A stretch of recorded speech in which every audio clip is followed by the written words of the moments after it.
I just want to try it out. So I'm connecting my camera. I'll be continuing talking.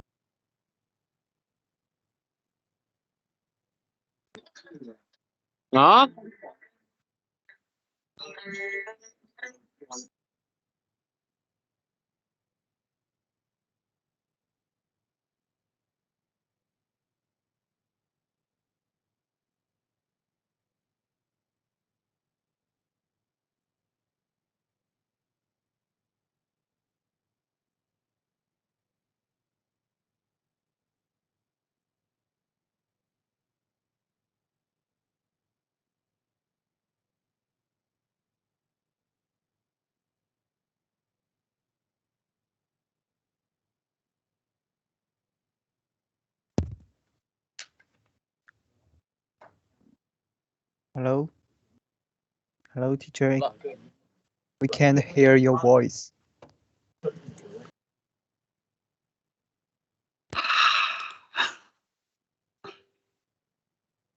Okay, great. That didn't work.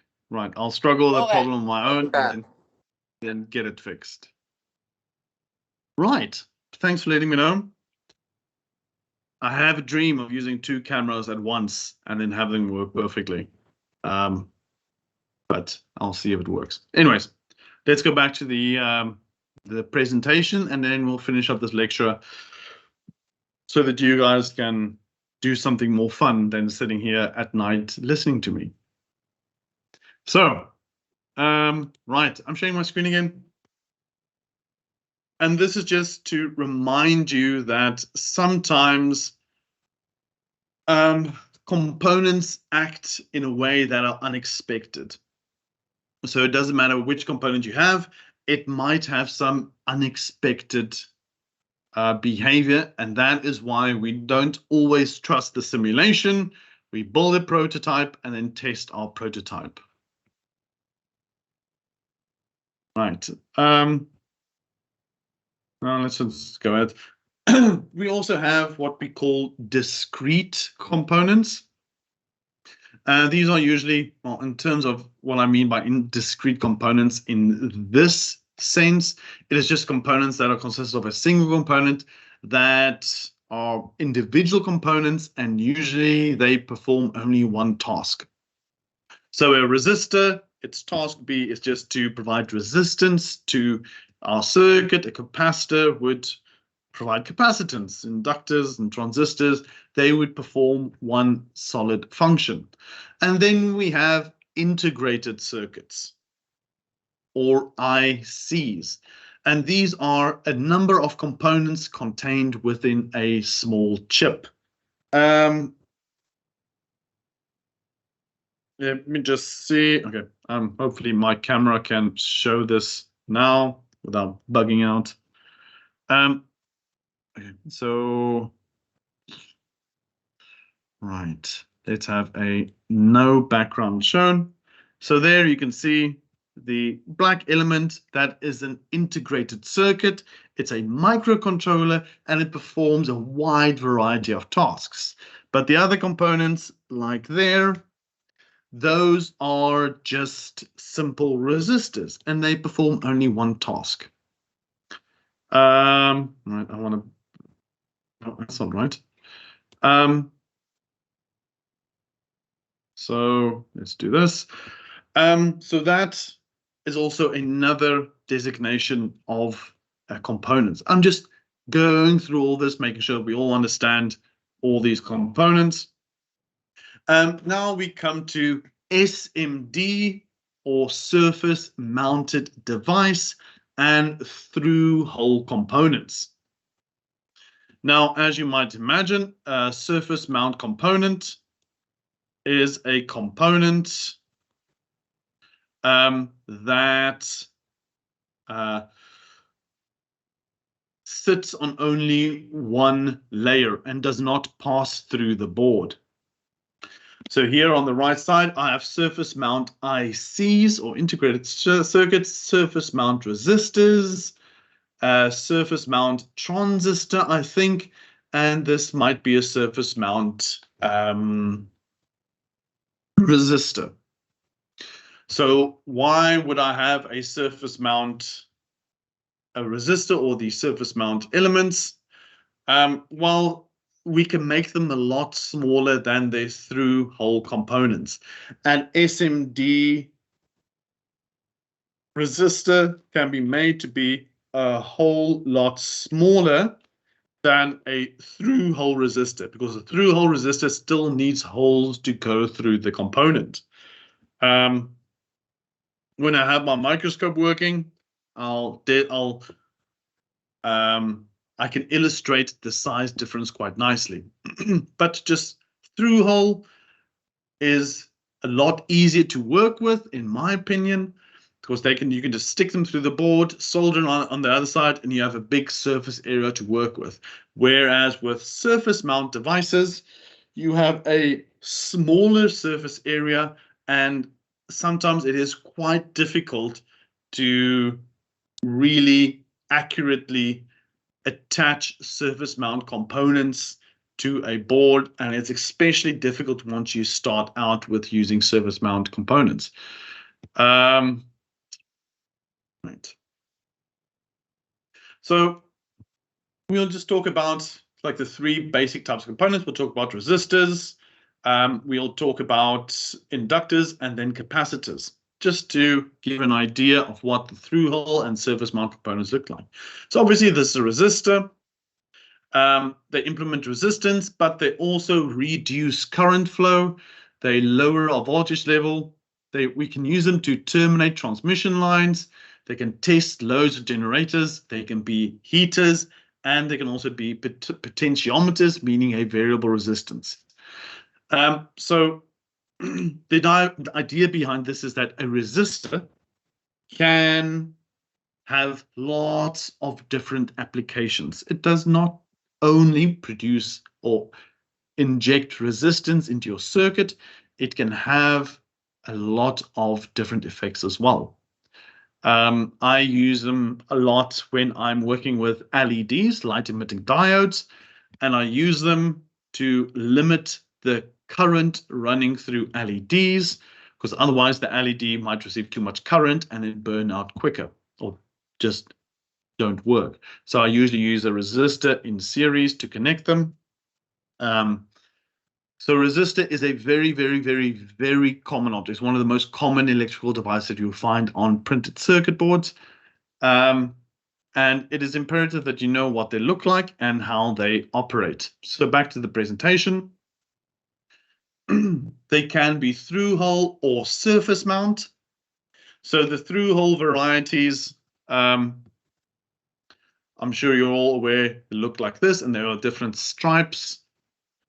These stripes, each stripe, hopefully you're aware that each color band deals with a certain number from black until silver, and they just denote the amount of resistance that resistor can do.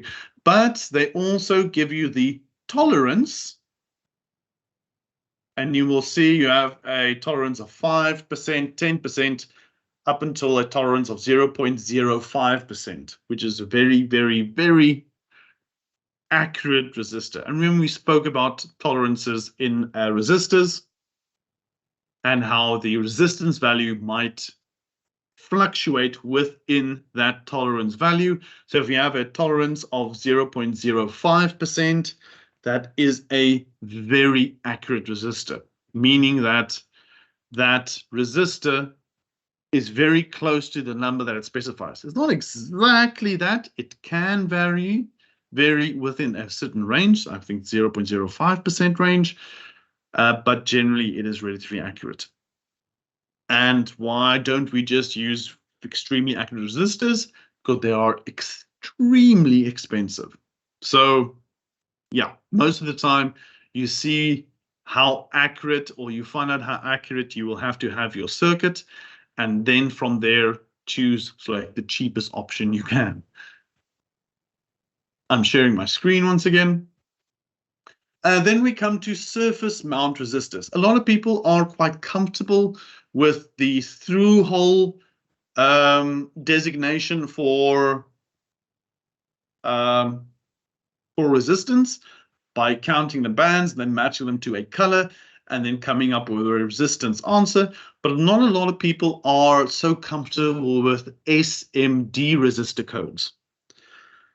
Because they are a little bit more difficult, and I find people like looking at colors a lot more than just looking at numbers.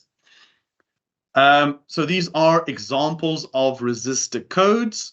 Now, bearing in mind, these are very, very, very, very small numbers on most of these resistors. Just to give you an idea, I'm just going to be coming back to this. No, not that. On this specific board, these elements right there, they are surface mount resistors. And they are about as long as maybe 1 millimeter or 0.5 millimeter. And the writing on them is not very large. So you will have to have a magnifying glass to see what those writing are or what the number means. But those numbers always mean something. If you have a 3 resistor digit, the first 2 would be the number of the resistance, and then 3 would be the power of 10. So 223 means 22 to the times 10 to power 3, 22,000 ohms or 22,000 kilo ohms. In terms of these, I will have 7 times to the power of times 2. So that would be 470 ohms. Is that right? Let's have a look. 4,700 ohms. You add in 2 zeros. You can also have a 4-digit resistor, which gives you more accurate readings. So you have 820. You can have a resistor with an R for R7 or 0R22, meaning 0.22 ohm. You can also have 0 ohm resistors. Now, a lot of people don't understand why we have 0 ohm resistors. Why would I have a resistor that does not have resistance? Well, there might be multiple scenarios where you might choose a 0 ohm resistor. And almost all of those do not include that it is a 0 ohm resistor. What this means is that it's basically a conductive element with very low resistance. So it's basically just a conductive element. So you can actually just replace this with a wire. But if you have a circuit board like this, and you have lines that are very close together, you might place a component as a bridge that goes over those connection lines. I have an example which I will definitely show you if when my microscope is working. So you might use a 0 ohm resistor as a bridge from one connection to the other connection if you are having trouble making all of your connections without them crossing. So there you might use a 0 ohm resistor, but you might also just use a jumper wire. So a wire that connects 2 points. But almost all of these printed circuit boards like these do not contain any type of wires, because wires are the first ones that might hook on something, become broken, disconnected. So a component like a 0 ohm resistor is something that fits in more securely than just a wire, for instance. So you might use a 0 ohm resistor just to act as a jumper wire. But we'll speak about that once we get into a very complex design. Here, then we have inductors. in terms of our, sorry, no, sorry, I thought I had something else on there. In terms of our basic components, inductors are used for energy storages, for filters, as transformers, and also as a choke, which we will get into. But it's basically a coil of conductor. And whenever you run something through that, you might also get a magnetic charge. So these coils might also create several effects like a magnetic charge. I'll show you that in a little second. Conductors are very, very commonly used, and whenever you see a coil like this, it quite often means that you will have a inductor active somewhere. We also have capacitors, and with all these components, you have the through hole and also their surface mount components, so that they come in both varieties. All components usually come in either a surface mount or a through hole component. Capacitors, also very common, as we spoke about. Some capacitors would be polarized, meaning that one end is positive and one end is negative.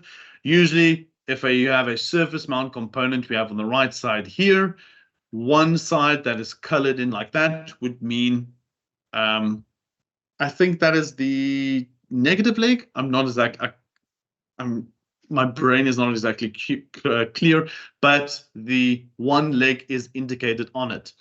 And these are also surface mount capacitors, and these are quite clearly non-polarized capacitors, so it doesn't matter which side you have them. And as you can see, the polarized capacitors are more often than not bigger than their non-polarized compatriots, but then they have a higher farad value. And then we come to integrated circuits. And also integrated circuits come in what we call different packages. We have dual inline package, CPGA, so like a ball array. We have all single inline package, single inline multi-purpose package, and all these different package names.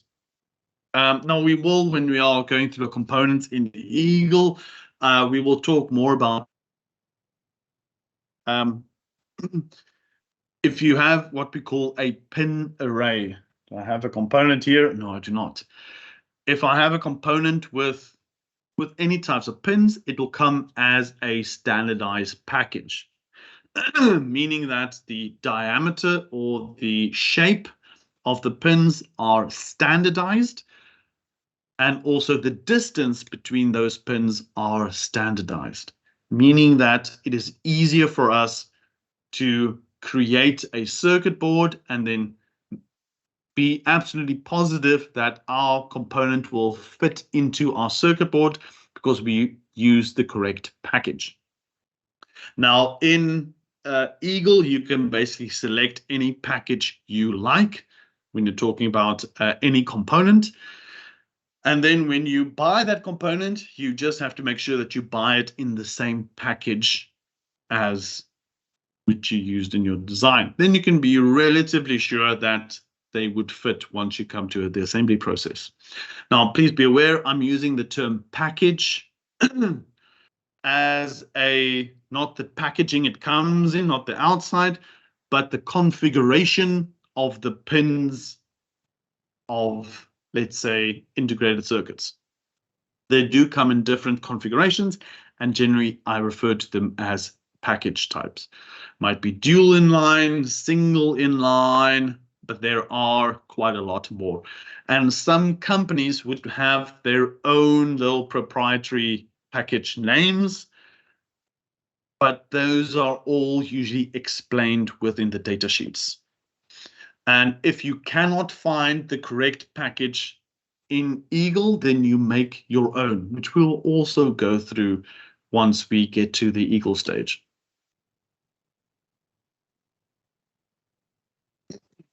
And as you can see, some of these circuit boards can look what I call a little bit busy. There might be hundreds of components connected to these elements.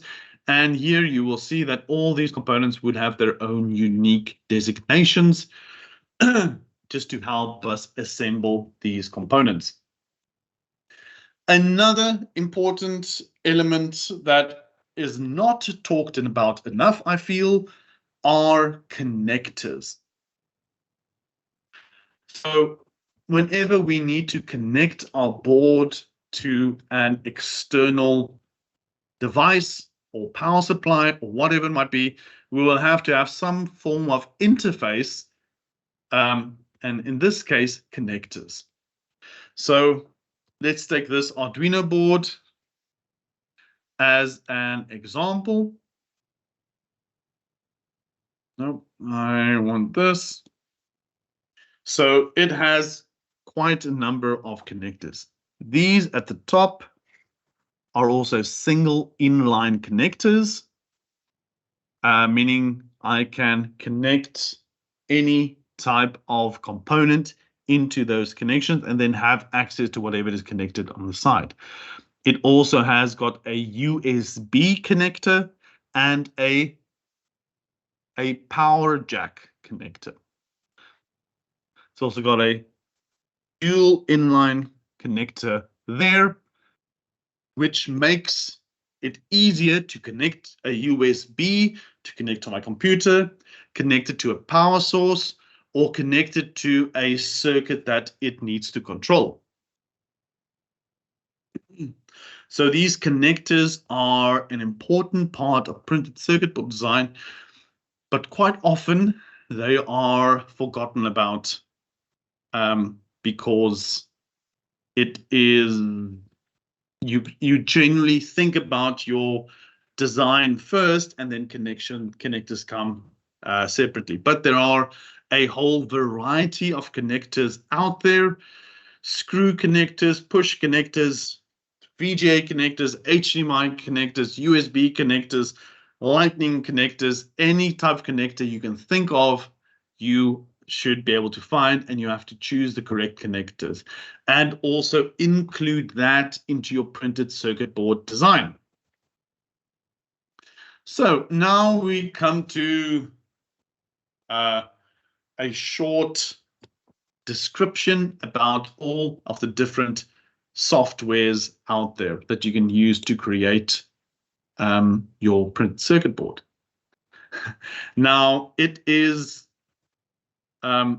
EagleCAD is the one that I used the most, but it is not the only one you could use. There are also, we'll start with EagleCAD, and that's the one we're going to be using. EagleCAD is the most popular, but it has some drawbacks and limitations, which we will go through. And right, EagleCAD is one of the most widely used PC software available. It does have a free version, and we will be using the free version. Eagle stands for Easily Applicable Graphical Layout Editor, and it can be downloaded here. I will send the download link to you guys so that you can download and install it, because the next time I see you, we will be working with EagleCAD. It can be used to create circuit diagrams, but it has got limited simulation, and yeah, for the free version, we are only limited to a double-sided board.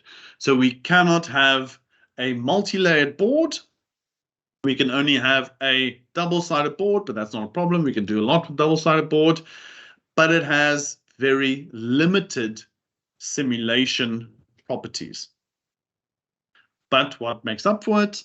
Well, it is free for the double layer version, and also EagleCAD also fits into a bigger software called AutoCAD.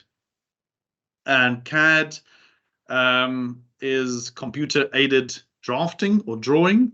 So what that basically means is you can design your circuit and also design your whole circuit and also the enclosure that your circuit goes into. So if you are designing a robot arm or anything, just think of anything, any structure, and you want to make sure that your printed circuit board fits in there, you can have your computer generated structure and then have your circuit board and see if it fits into that. So AutoCAD then creates a three-dimensional model, which you can then use and manipulate. So that is AutoCAD's thing. For us, it is free. It is relatively easy to use. It does do simulation, but the simulation, it's okay for our purposes, but there are other programs that do it better. And it has got 3D modeling capabilities. So the next one on our list is something called KiCad. Now, this is actually the software that I have worked in.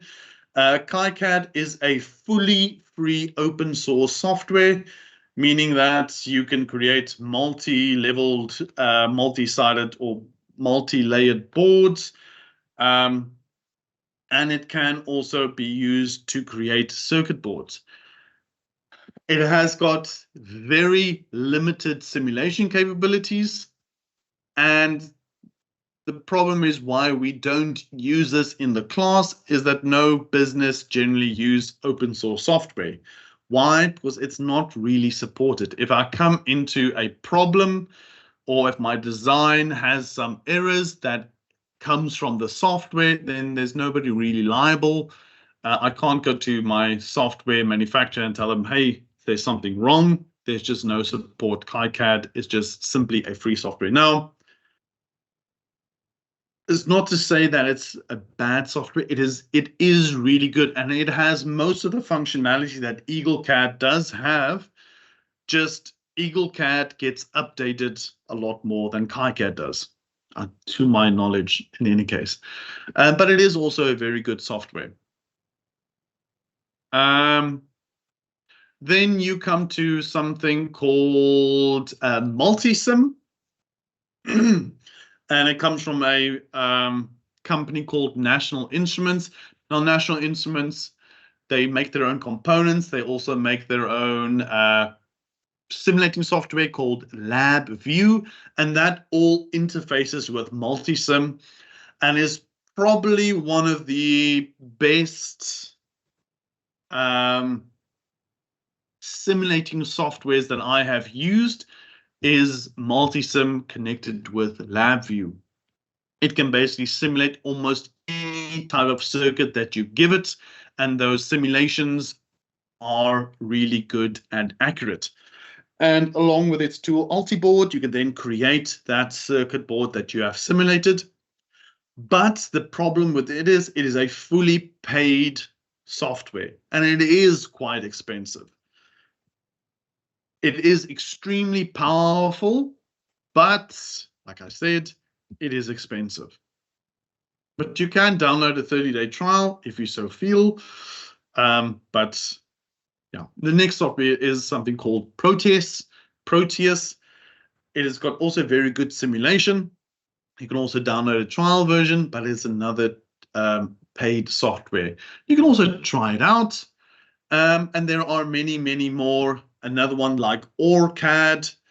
But the good thing is they all kind of work on the same principles. They're not different from each other. If you are relatively good in EagleCAD, you will be just as good in Multisim or in KiCad or in OrCAD or in Proteus. They all work in the same sort of like manner. You use the same components, you create components, you download templates if you want to use it, and you all connect them in the same way.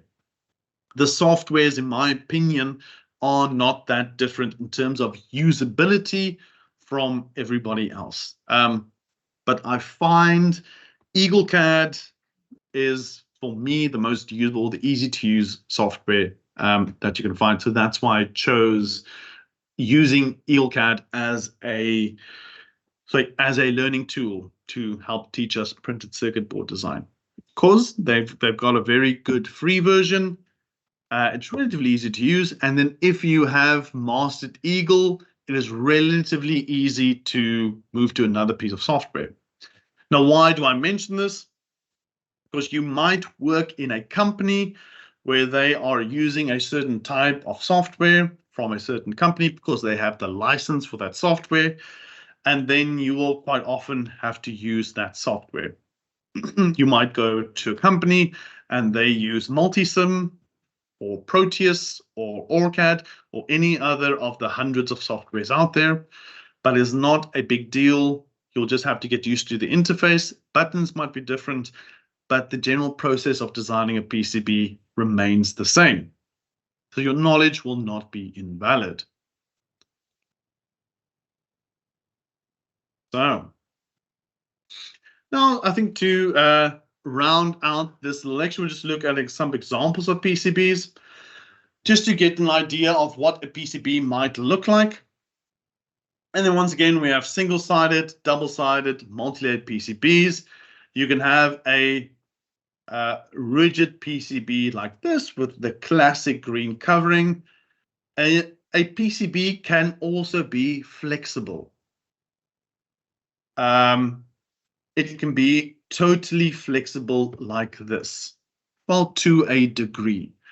It's like a new idea for when we are creating wearable technologies like smartwatches or heart rate monitors.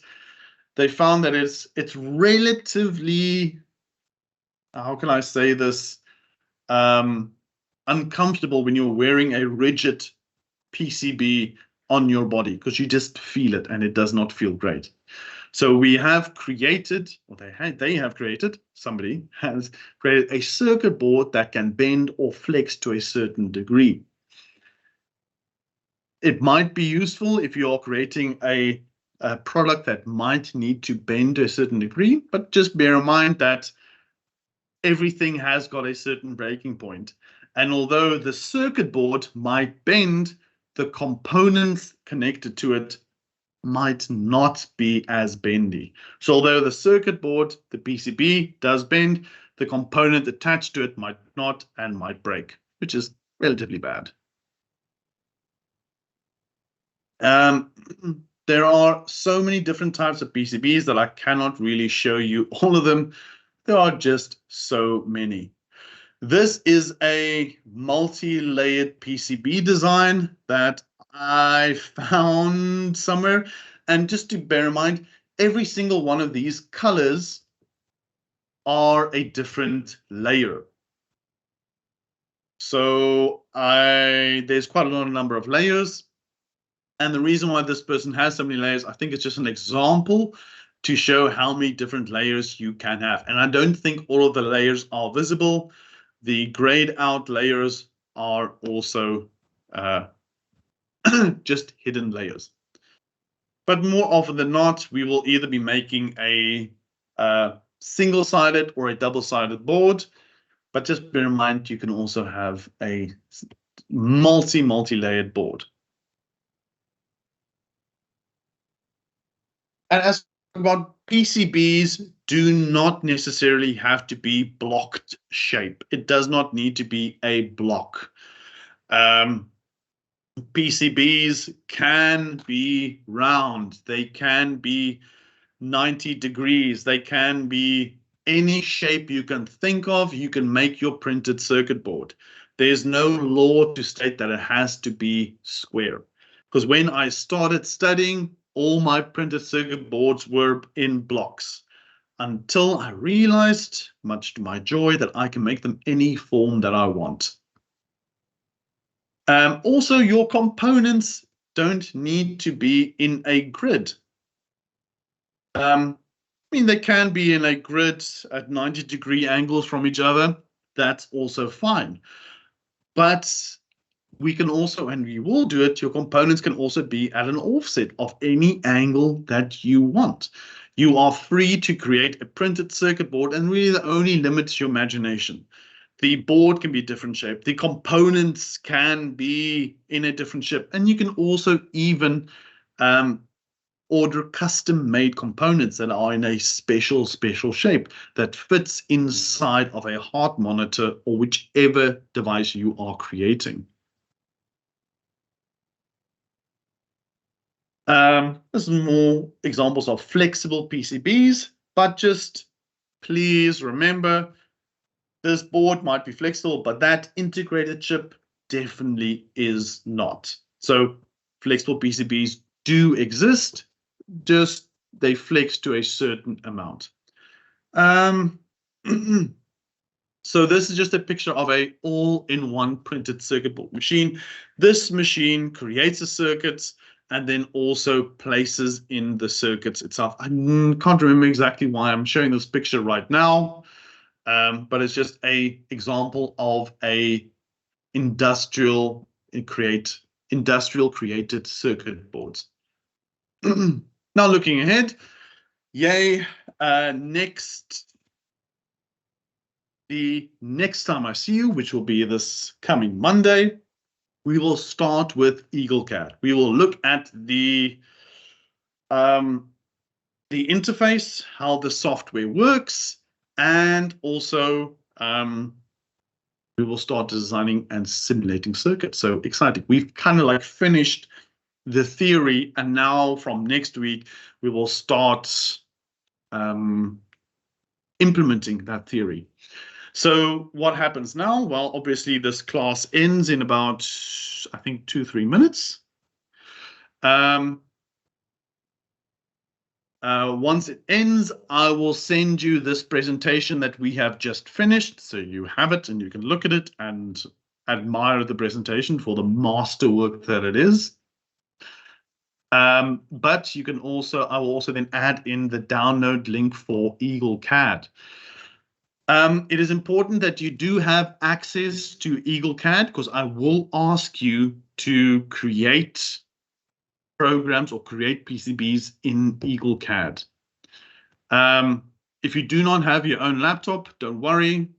I'm sure somewhere somebody would have something you can use, but I will need you to have access to a computer with EagleCAD installed on it. They're usually not there wasn't a problem last year, but yeah. So I'll be sending you an email with the presentation as PDF, and also in that email will be a link where you can find the free downloaded version or where to download the free version of EagleCAD. And then I'll also send a separate email with the invitation for Monday's class. And then that is that. I hope you've enjoyed or at least managed to stay awake for most of the time of this lecture. Because for me as well, the theory part is probably the most boring part. And then once we get into the practical part, that is a little bit more exciting. But thank you for listening. And yes, I will all see you next week. Have fun. Bye.